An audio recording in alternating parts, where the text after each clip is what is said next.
नमस्कार साथियों, स्वागत है आपका गोल मंत्रा एकेडमी के परिवार में। आज मैं पढ़ाऊंगा भूगोल का, ये अगला लेक्चर होगा।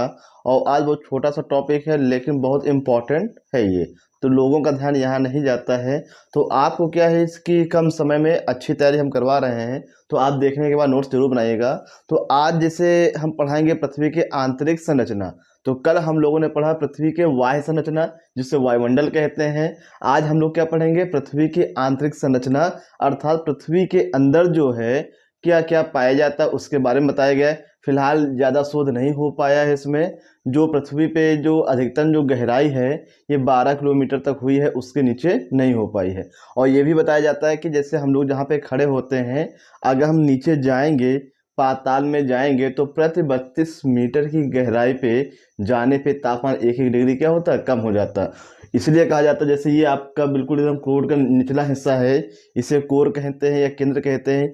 यहाँ का तापमान लोगों का अनुमान है लगभग 2500 से 3000 सेंटीग्रेड हो सकता है, ये अनुमान है ना। तो आगे हम चलिए स्टार्ट करते हैं।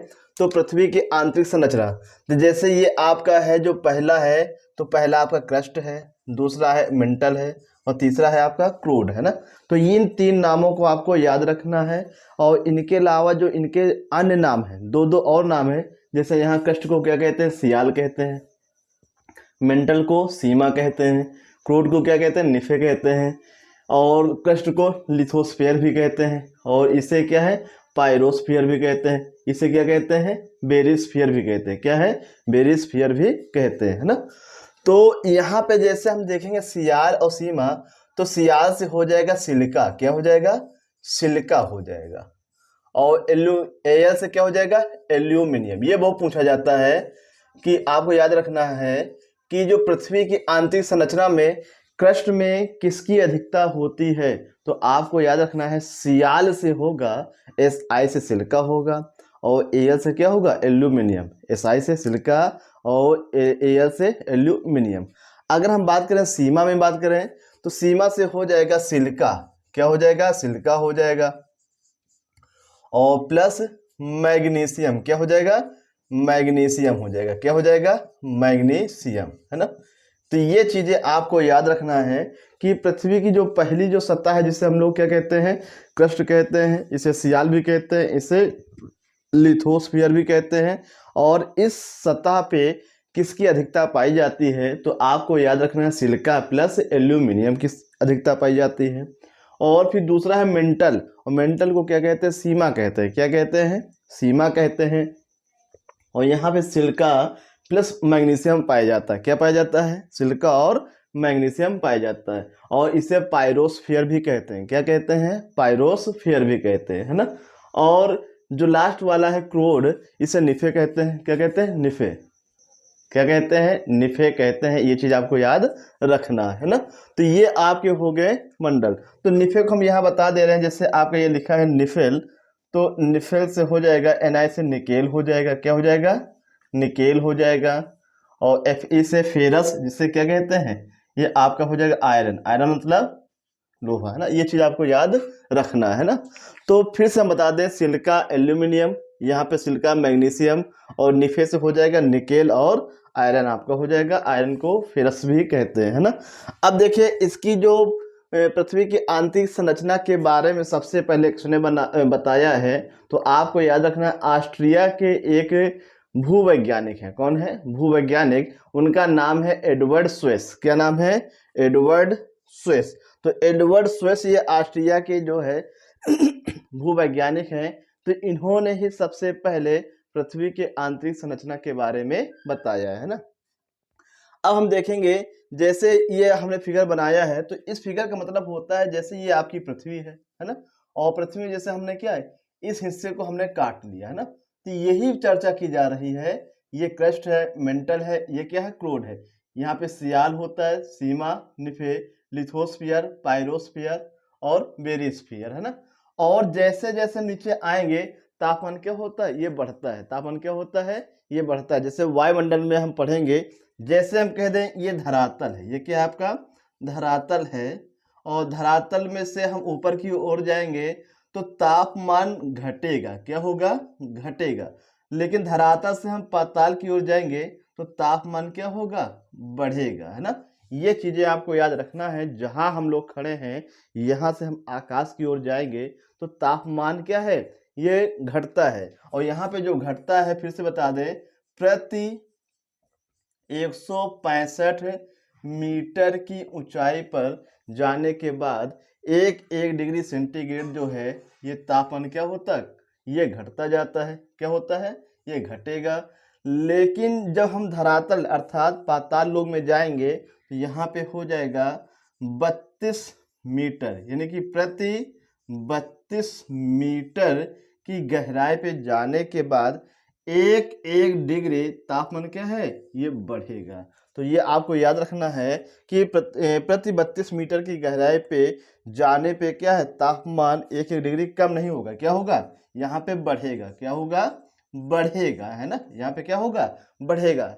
तो आप ऐसे लॉजिक समझिएगा कि जहाँ पे हम लोग खड़े हैं अगर आकाश की ओर जाएंगे तो तापमान क्या होगा, एक एक डिग्री क्या है, ये कम होता जाएगा। कितनी दूरी पे, तो प्रति 165 मीटर की ऊंचाई के जाने के बाद एक एक डिग्री क्या होगा, ये तापमान घटेगा। लेकिन हम लोग जैसे नीचे जाते हैं कहाँ, पाताल में, जैसे हम कह दें कि यहाँ का तापमान वर्तमान समय में जहाँ हम खड़े हैं तो 30 डिग्री है। अगर हम यहाँ पे एक कुआं खोदते हैं, कि क्या खोदते हैं, कुआं, तो कुएं की गहराई कितनी, 32 मीटर कर देंगे। अगर यहाँ 30 है तो वहां पे क्या होगा, 32 मीटर के नीचे हो जाएगा आपका 29 हो जाएगा। क्या हो जाएगा, सॉरी वो 31 हो जाएगा। क्या हो जाएगा, 31 हो जाएगा। तो ये चीज आपको याद रखना, बड़ा कंफ्यूज करता है। फिर से सुन लीजिए कि कहने का मतलब ये है कि अगर हम धरातल से ऊपर जाएंगे तापमान क्या होता है, घटेगा। और पाताल लोक में जाएंगे तो क्या होगा, तापमान बढ़ेगा। ये फिगर के माध्यम से हमने बता दिया है। ये क्या है, यहाँ पे क्या है, ये धरातल है। ये क्या आपका धरातल है। हम ऊपर जा रहे हैं तो तापमान घटेगा, नीचे जा रहे हैं तो तापमान क्या होता है, ये बढ़ेगा, है ना। आगे हम देखेंगे लिथोस्फीयर, है ना। ये क्या है, लिथोस्फीयर हमने बता दिया है। यहाँ से क्वेश्चन और बनता है कि लिथोस्फीयर में जैसे ये ऊपरी परत है, ये निचली परत है, और इन दोनों के बीच के क्षेत्र को क्या कहते हैं, असंबंधता। और क्या नाम है, कोनराड असंबंधता। तो ये तो कोनराड है, रेपिटी है, लॉहमैन है, ये आपको नाम याद रखना है। लेकिन असंबंधता का मतलब ये होता है, परिभाषा सुन लीजिए, एक ऐसा स्थान जहां दो प्रकार की विशेषताएं एक ही जगह मौजूद हों उसे क्या कहते हैं, असंबंधता। फिर से सुनिए, एक ऐसा स्थान जहां पर दो जगह की विशेषताएं एक ही जगह उपलब्ध हों उसे क्या कहते हैं, असंबंधता कहते हैं। तो लिथोस्फीयर के जो मध्य भाग को क्या कहते हैं, यानी कि ऊपरी परत और निचली परत के मध्य भाग को क्या कहते हैं, कोनराड असंबंधता। उसी प्रकार पायरोस्फीयर में आएंगे क्या कहेंगे, रेपिटी रेपिटी असंबंधता। क्या कहेंगे, रेपिटी आ, तो क्या कहते हैं, रेपिटी असंबंधता कहते हैं। ये चीज आपको याद रखना है। और इस पेरिस्फीयर को व्हाइट ऑफ द अर्थ भी कहते हैं। क्या कहते हैं, white of the earth, white of the earth भी कहते हैं। क्वेश्चन आएगा कि व्हाइट ऑफ द अर्थ पृथ्वी के आंतरिक संरचना में किस हिस्से को कहा गया है, किस मंडल को कहा गया है, पायरोस्फीयर को। किसे कहा गया है, पायरोस्फीयर को कहा गया। क्या कहा गया है, ये व्हाइट ऑफ द अर्थ कहा गया है ना। उसी प्रकार बेरिस्फीयर में आएंगे, कहाँ पे आएंगे, बेरिस्फीयर में आएंगे, और इसके बीच की जो असंबंधता का नाम क्या है, लॉहमैन। क्या है, लॉहमैन। तो इस प्रकार से तीन प्रकार के क्या हो गए आपके, असंबंधता हो गए, कोनराड, रेपिटी और लॉहमैन। क्या होगा, कोनराड, रेपिटी और लॉहमैन, है ना। तो इसकी हम ट्रिक बना सकते हैं। तो करेला से ही हम ट्रिक बना सकते हैं। क्या बना सकते हैं, करेला से भी हम ट्रिक बना सकते हैं। तो करेला से क्या हो जाएगा, का से कॉनराड, रे से रेपिटी, ला से लॉहमैन। तो करेला से हम लोग क्या है, ट्रिक बना सकते हैं। अगर हम बात करें, यहाँ पे गहराई आता नहीं है, जान लीजिए। तो यहाँ पे जो गहराई है लगभग 300 ये किलोमीटर तक मानी जाती है, और ये जो गहराई दूसरी है ये 2000 किलोमीटर तक मानी जाती है। कहने का मतलब है सियाल की जो सीमा है ना, सियाल जो है इसका जो गहराई कितने तक, 300 किलोमीटर तक, और ये क्या है, 2000 किलोमीटर तक।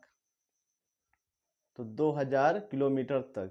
तो घनत्व पूछा नहीं जाता, लेकिन जान लीजिए कि कृष्ण में जो घनत्व है ये 2.7 से लेके 2.9 तक होता है, और यहाँ पे जो मेंटल में घनत्व होता है 2.9 से लेके 4.7 तक। ये क्या होता है? ये घनत्व होता है। क्या होता है? ये घनत्व। ये भी क्या है दोनों? ये क्या है आपका? घनत्व होता है ना। तो इस प्रकार से ये आपका टॉपिक समाप्त होता है। और फिर से बता दें, पेपर के लिहाज से वनडे एग्जाम के लिए आपको याद क्या रखना है? तीनों नाम याद रखना है, ठीक है। तीनों नाम जो 3 प्रकार के हर मंडल के, क्रस्ट, मेंटल, क्रोड, फिर सियाल, सीमा निफे, लिथोस्फीयर, पायरोस्फीयर, बेरिस्फीयर, इनका कभी कभी क्रम भी पूछ लेता है कि पृथ्वी के आंतरिक संरचना में जो आपके मंडल पाए जाते हैं तो वहाँ पे क्या है, उनका सही क्रम क्या है। तो पहला आपका लिथोस्फीयर, पायरोस्फीयर और बेरिस्फीयर, है ना। इसकी भी ट्रिक बना सकते हैं अवधी भाषा में। तो हम लोग घर पे क्या है, गोबर से लिपते हैं, तो यहाँ पे हम लीपब से कर सकते हैं ट्रिक, है ना। लीपब, ली से लिथोस्फीयर, पा से पायरोस्फीयर और बा से क्या हो जाएगा? बेरिस्फीयर ना। अवधी भाषा में लिपने क्या कहते हैं? लिप बे, है ना। तो ली से लिथोस्फीयर, पा से पायरोस्फीयर और ये बे से क्या हो जाए? बेरिस्फीयर। तो भाई ये अवधी भाषा का ये शब्द है, अगर आपको खराब लगता है तो इसमें सॉरी इसके लिए, है ना। तो लिथोस्फीयर, पायरोस्फीयर और बेरिस्फीयर। तो इस प्रकार से ये आपका टॉपिक समाप्त होता है ना। तो आज का क्वेश्चन है कि वर्नाक्यूलर प्रेस एक्ट कब पारित किया गया है और किसने पारित किया है, और इनसे संबंधित क्या क्या क्वेश्चन बन सकते हैं, आप लोग कमेंट सेक्शन में लिख के बता सकते हैं। वीडियो आपका कैसा लगा है ये आप लोग कमेंट सेक्शन में लिख के जरूर बताएं। जय हिंद, धन्यवाद, जय भारत।